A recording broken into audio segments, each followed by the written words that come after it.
guys, and welcome back to the channel. My name is Ashley and this is Charmed by Ashley, and today we're going to talk about these things.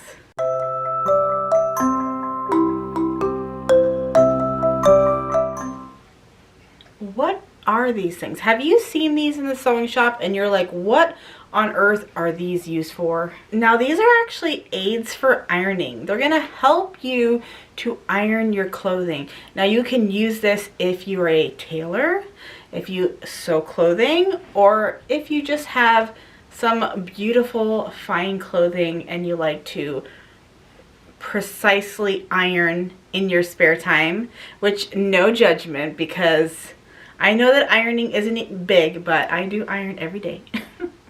Now this one's called the tailor's ham, and it gets that name because it's in the shape of kind of like a ham, sort of.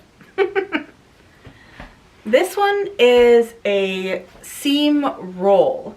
It gets its name because it looks like a roll. These are meant to do two kind of different jobs, but to be able to iron, say, a shirt, you definitely want to use both. Now I'm going to give you a quick demonstration on how you would use both of these products.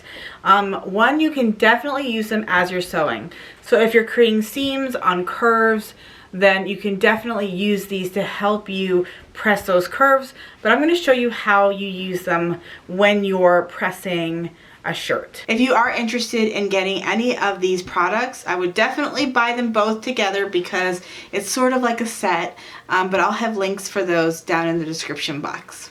So we're going to start off with a flannel shirt or dress shirt. They're basically the same thing.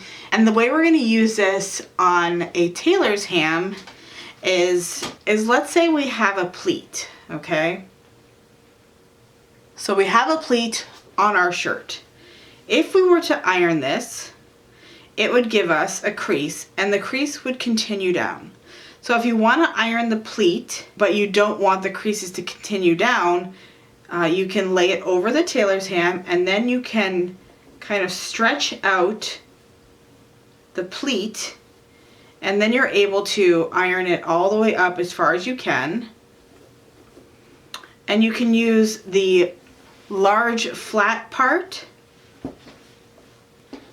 You can use the side.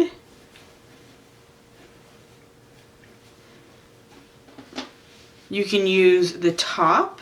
And then you would get your iron and you would iron on the actual ham itself. Now these hams are actually filled with sawdust, so they can withstand some pretty hot temperatures.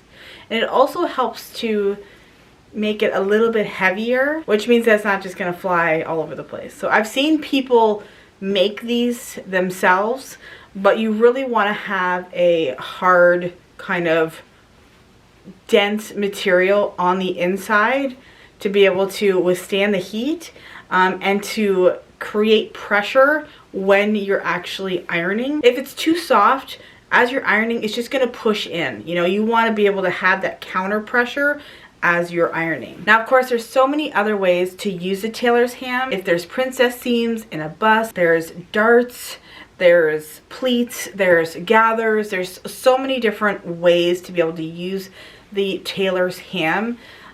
So just remember that whenever a fabric is curved and you can't really iron it on a flat surface, you're more than likely going to use a tailor's ham to be able to get some really good pressing. Now, I would use this one the most. So if I was going to choose between the two of them, this is the one I would definitely add to cart. This one I find is more for someone who sews clothing. This one's shaped to be thin and is probably gonna go inside of your shirt. So let's say you have a cuff that you want to press really well. You can slip the seam roll into the sleeve. You can even do up the button, and then you're able to get a really good press.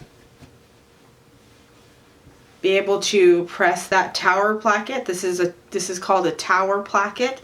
And then also where there is the pleats, you're able to kind of stretch out the fabric and manipulate it around the seam roll to get really good pressing.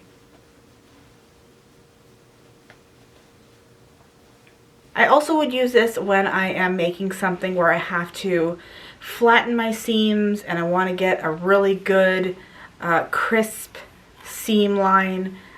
This is really helpful.